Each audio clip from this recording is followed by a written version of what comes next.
தலைவர். கரந்தை தமிழ்ச்சங்கம், தஞ்சை, 14/7/1940. பாண்டியர் வரலாறு. முன்னுரை. அமிழ்தினும் இனிய நம் தமிழ் மொழியை தாய்மொழியாக கொண்டு நிலவும் இந்நிலப்பரப்பு முற்காலத்தை தமிழகம் என்று வழங்கப் பெற்றதென்பது தொன்னூலாராய்ச்சியுடையார் யாவரும் அறிந்ததொன்றா. இப்போது இதனை தமிழ்நாடு என்றே யாவரும் கூறுவாராயினர். இது வடக்கில் வேங்கடமும் தெற்கிற் குமரிமுனையும் கிழக்கிலும் மேற்கிலும் இரு பெருங்கடலும் உடையதாயிருக்கின்றது. இத்தமிழகத்தை குடப்புலம், குணப்புலம், தென்புலம் என்ற 3 பெரும் பகுதிகளாக பிரித்து பண்டை காலம் முதல் ஆட்சி புரிந்து வந்தோர் சேர, சோழ, பாண்டியர் என்னும் தமிழ் மூவேந்தரை யாவர். இன்னோர் ஆட்சி புரிந்த பகுதிகள் முறையே சேர மண்டலம், சோழ மண்டலம், பாண்டிய மண்டலம் எனப்படும். இவற்றுள் பாண்டி மண்டலத்தின் அரசுரிமையுடையராய் பண்டை காலத்தை விளக்க முற்றிருந்த பாண்டிய அரசர்களின் வரலாறே ஈண்டு யாம் ஆராய புகுந்தது.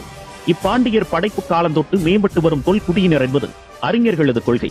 இக்குடியினர் எக்காலத்து இப்பாண்டி மண்டலத்தை ஆட்சி புரியும் உரிமை எய்தினர் என்றதா எவ்வேந்தரால் இதன்